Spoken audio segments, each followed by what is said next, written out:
Superintendent McCord. Well, as always, thanks so much for your coverage of the Miami Hurricanes.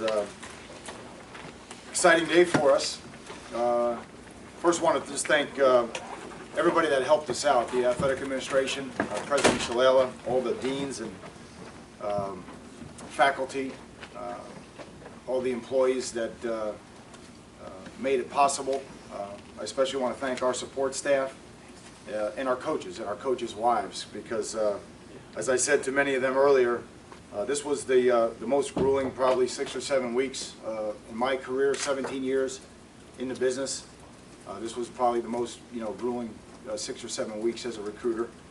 I can't remember any time, and even what we were facing at Temple when we took over, that we worked any harder than this, and that means a lot of sacrifice on the part of our coaches families and their wives, and I want to thank all of them for their support and just an incredible effort in light of everything that we've encountered, all the obstacles and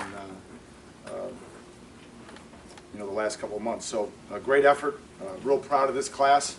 I think it personifies and embodies what we're looking for. A lot of guys that want to be Miami Hurricanes. A lot of guys that understand what it means to be part of the tradition. Not only how they play, but how they conduct themselves off the field, the passion that they exhibit, the toughness, a lot of championship programs, a lot of captains, a lot of tough guys.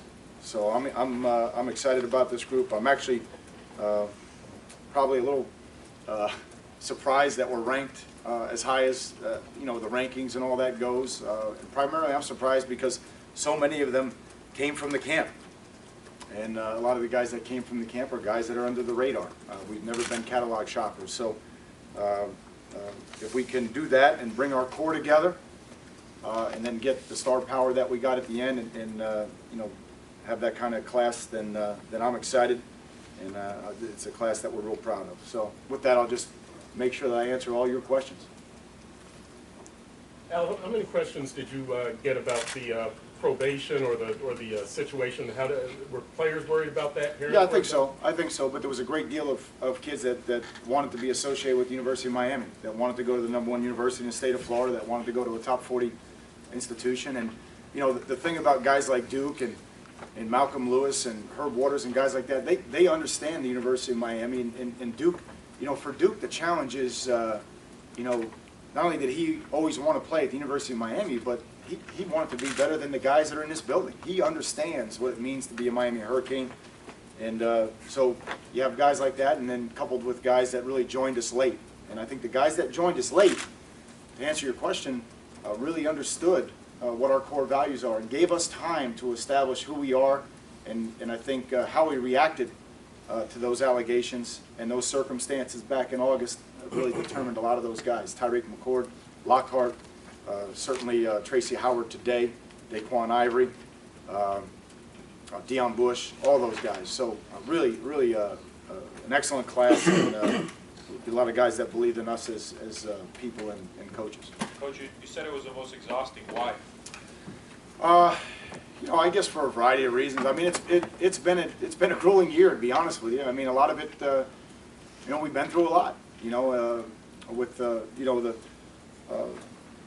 as I said, the allegation and the events of August 14th, and then the subsequent suspensions and distractions and kind of lack of continuity, if you will. And then we took the bowl game, so we could move forward and put that behind us. So we've already encountered a lot. We've already endured a lot as a program. Then we had to go out and compete against it. I think, again, the thing that I'm really proud of, and I mean this, we have a coaching staff and a program that tries to really on a daily basis work with class, work with integrity, work with honesty. And I think we conducted ourselves like that throughout the recruiting process. But I'm not going to sit here and tell you that we didn't get absolutely crushed by our opponents in this. And we fought back. Our coaches did a great job. Our student athletes did an even better job. And I want to thank them for really making sure that when they hosted kids, they knew what we were all about inside, I think a lot of kids, at the end of the day, that's what the difference is. And I know it was the difference with a lot of our current signees. How much help did you get from the guys that were locked in for a while, spreading the word for you? You know, talking to their peers that they play high school ball with and Yeah. letting them know what was going on. I think it's a great point. But I would say not only did they do a great job, but our young people did a great job. You know, the guys that hosted and the guys that were around, and, you know, the Chickalos and the Perrymans and, you know, the Grimbles and Philip Dorsett and Rayshawn Scott and all those guys did a tremendous job. And I think, you know, having 8 guys and now 9 in at mid-year really was a big deal down the stretch, because all of a sudden now the guys went from recruits to student athletes, and that was our greatest testimony. They're saying, man, these guys, what they said in recruiting is happening every day. And I think when those two things are congruent, you can have a great class. And you know, again, whether we're 5, 6, or 15, I don't know, but if we're in that range every year, and we're getting the type of kids that we're looking for, and we're tough, and we're disciplined, and we're smart, then we're going to be a really good football program. Coach, I think fans want to know which players might contribute right away, possibly start right away. If you could point out a few kids that you think might have a chance. Again, I think I answered the question in here, Manny. If you beats all you guys, you know, the day after the last game, you know, what's your needs? And our needs didn't change. In a lot of ways, our needs became more dire when guys declared for the NFL. So I think we got our needs. I mean, I think we went out and got a lot of defensive backs, most particularly corner. I think all those guys got to come in and compete. I think the defensive ends are going to have to come in and compete. You know, and there could be someone in that group. The wide receiver position is the same way. I think those guys are going to have to come in and compete. Certainly the linebackers are going to have something to say. So the running backs, you know, we're not as deep. The quarterbacks. So, you know, really we're putting together a whole team. I mean, 50 of our 80 guys that we'll line up with as scholarship players this year will be first or second year players. So, you know, we're going to be a young team. But I've played the most players in college football, you know, 2 years in a row at Temple. We know how to do it. We've done it before, and we're going to do it again here.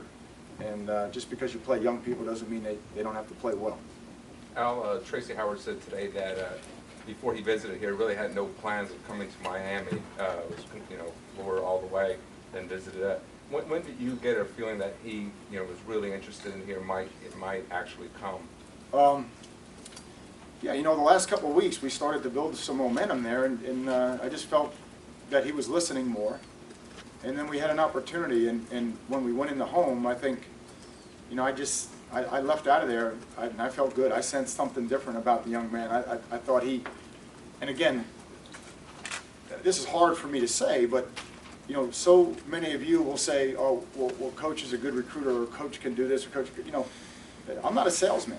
You know, I mean, we are who we are. And if that's congruent with what's important to your family, then you can call me a salesman if you want. But I mean, we tell the kids, you know, if you're going to sleep in and play video games all day, this ain't the place for you.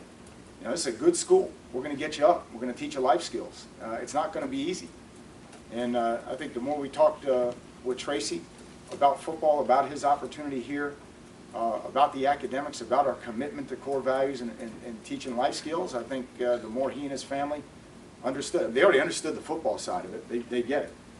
Okay, but I think for his family, for Shea and Tracy Sr., I think they were looking for someone that was going to, you know, carry on what they've already developed in the young man, and I think we're providing that. I think we will provide that. So certainly when we left his house 2 Tuesdays ago, and then when he came on the visit, I thought we had a great chance. When you recruit players, how much do you sell UM and how much do you sell Al Golden? And that's the other coaches too. Yeah, well, we got a great product. I mean, again, this goes all the way back. You know, we can't take credit for that. But, you know, when you have an administration, athletic administration that will support as much as we're getting here, our support staff, you know, President Shalala, who comes by and meets with the student athletes, you know, when you have that kind of support, it's hard to beat. I mean, we're a top 40 institution. Again, I don't want to give you the whole speech, but hey, you know, we're the #1 school in the state of Florida. We played for the most national titles. Again, I don't know why we have to have an inferior complex around here. I think we need to stand up. We need to fight. We need to understand who we are. We did a good job holding serve down here in Broward and Dade. okay? And we're going to continue to do that. We're going to be tough to beat down here. We should be. We should be. We got a great school. We have the most players in the NFL. Had the most players in the Pro Bowl a year ago. Had the most first rounders the last 20 years. Okay? It's time we start, thinking about, acting like Miami Hurricanes, stop having inferior complex. Let's take on. We beat some good teams down here. We beat some good teams down here. We got to get back to doing that on the field, and we will. Now, recruiting is not an exact science. I mean, no one bats 1,000. They're blue chip recruits that just don't pan out. How difficult is it to project how a high school kid will transition to college level? Yeah, again, I think that's why it's so important to continue to evaluate through their senior year. I think character has a lot to do with it. To be honest with you, if your house is in order, you take care of school, okay, and you don't have problems off the field, and you're taking care of your business every day, you have a chance to get better every day. So I think that has a lot to do with it. I really do. There's very few kids out there that are just so talented that they don't have to adhere to a process or can overcome those things. So I think that's really important. The other thing is the camp. A lot of our guys are, if they're under the radar guys, I don't know if they are or not, but if they're under the radar guys, we really don't care. They came to the camp. They showed us, two guys that come to mind are Jake O'Donnell and Dwayne Hoylett. Boom, right off the bat.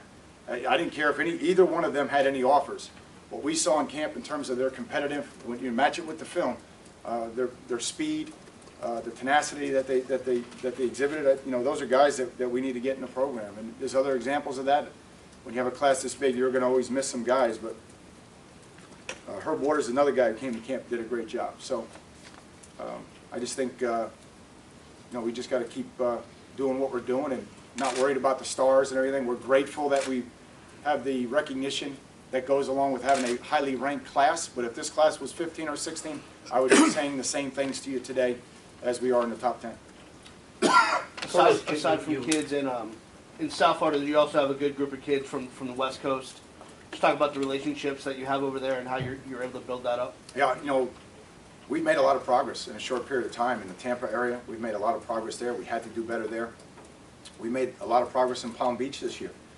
And it's not just the ones we got. It's some others that we visited and maybe just lost or, but to be in that mix, we need to be in that mix in Palm Beach. And we need to be in that mix in the Space Coast and Treasure Coast and Daytona and Orlando and all those places. And we were much better in those areas. We were well received. Again, you guys know the recruits, probably better than we do. You track them all. If we're not involved with them, they leave our screen, our radar screen. But you look at guys today going to Florida, going to Florida State, going to USC. The talent in this state is unbelievable. The talent in this state is unbelievable. And so we're very fortunate to not only have a national brand like the University of Miami and have a national school, but we have a great recruiting base here in South Florida, but yet we have national appeal. Got a great player out of Atlanta, a couple other really, really talented players from Georgia, and got an excellent player from Louisiana, got an excellent player from the Philly area. So we'll continue to do that, but we're very fortunate in the talent base that we have here. Coach, can you talk a little bit specifically about the big guys you brought in, Ivory and Briscoe on the defensive line, and what your expectations are?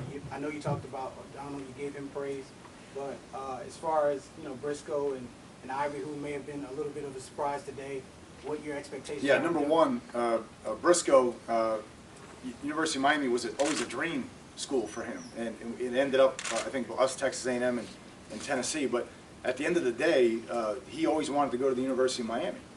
And so we flew out there to see him. I couldn't believe his size, and he told me the story. His mom told me the story, and we wanted him. I think he had an incredible playoff run.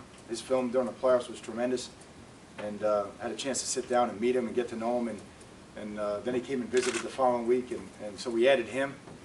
Excellent size inside. We need that size inside. You guys know we didn't have that size or that bulk in there this year, and we bolstered that with him.